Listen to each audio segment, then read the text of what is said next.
સુરતમાં હવામાન વિભાગની આગાહીના પગલે મેઘરાજાએ ધમાકેદાર બેટિંગ શરૂ કરી છે, પરંતુ આ વરસાદ આફત બનીને વરસ્યો છે।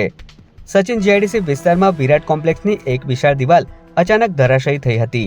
દિવાલ પડવાના કારણે આસપાસના સ્થાનિકોમાં ભારે નાસભાગ મચી જવા પામી હતી। જોકે સદનસીબે આ ઘટનામાં કોઈ જાનહાનિ થઈ ન હતી, જેથી એક બહુ મોટી દુર્ઘટના ટળી હતી। તો બીજી તરફ સુરતમાં વહેલી સવારથી જ આભ ફાટ્યું હોય તેમ ધોધમાર વરસાદ તૂટી પડ્યો છે। સુરતનો સૌથી પોશ ગણાતો વેસુ વિસ્તાર પણ આ વરસાદી પાણીથી બચી શક્યો નથી। વેસુના શ્યામ મંદિર નજીક ઘૂંટણસમાં પાણી ભરાઈ ગયા છે, જેના કારણે ત્યાંથી પસાર થતા વાહન ચાલકોને ભારે મુશ્કેલીનો સામનો કરવો પડ્યો હતો।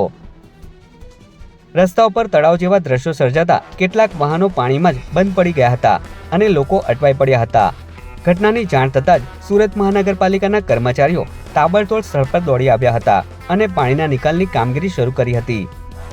અહીંયા પાલી ગામમાં છોટુ કાકાની વાડી છે, જે લગભગ એને ઇમારતને બનવામાં લગભગ 12 વર્ષ થઈ ગયા છે અને અમે લોકો 2017માં દસ્તાવેજ કરાવ્યા છે અને દસ્તાવેજમાં જેટલા લોકો છે 201 મકાન છે અને બધા મકાનને એમઆઈ ચાલે છે।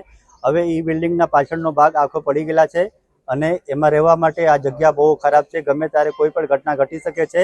માટે હું પ્રશાસન, મ્યુનિસિપાલિટી અને બિલ્ડર જે છે બધાને હું એમ કહું છું કે ભાઈ જેમ બને તેમ ઝડપથી આને નિવારણ રાખો અને અમે બધા ક્યાં જાવ રહેવા માટે એ માટે વ્યવસ્થા કરી આપો। રહેણ બસાને ખાસ જરૂરત છે, બધાના છોટા નાના બાળકો છે, અટાણે વરસાદ ચાલુ છે, તો શા માટે આપણે આ બધું ભોગવી રહ્યા છે અને અમે મ્યુનિસિપાલિટીને વેરા બિલ, ટેક્સ, એમઆઈ બધા ભરીએ છીએ। એમઆઈ બી અમારે ચાલુ છે, અમે ગરીબ લોકો છે તો અમે ક્યાં જઈ રહેવા માટે, એ માટે હું પ્રશાસનને અનુરોધ કરું છું આના રસ્તો કાઢી આપે। સુરતમાં વરસાદની સાથે જ તંત્રના ભ્રષ્ટાચાર અને બેદરકારીના ભૂવા પણ બહાર આવવા લાગ્યા છે। સ્માર્ટ સિટી સુરતમાં ભૂવારાજ યથાવત જોવા મળી રહ્યો છે, જ્યાં એક પછી એક રોડ પર મનપા દ્વારા કરવામાં આવેલા નબળા કામોની પોલ ખુલી રહી છે। હવે સુરતના ડિંડોલી વિસ્તારમાંથી રસ્તો બેસી જવાની એક ભયાનક તસવીર સામે આવી છે। ડિંડોલી 4 રસ્તા પાસે આખો રોડ અચાનક પત્તાના મહેલની જેમ બેસી ગયો છે। રોડ બેસી જવાના કારણે રસ્તાની વચ્ચોવચ એક વિશાળ અને ઊંડો ખાડો પડી ગયો હતો। આ ઘટના દરમિયાન ત્યાંથી પસાર થઈ રહેલો એક ભારે ભરખમ ટ્રક આ મોટા ખાડામાં ફસાઈ ગયો હતો।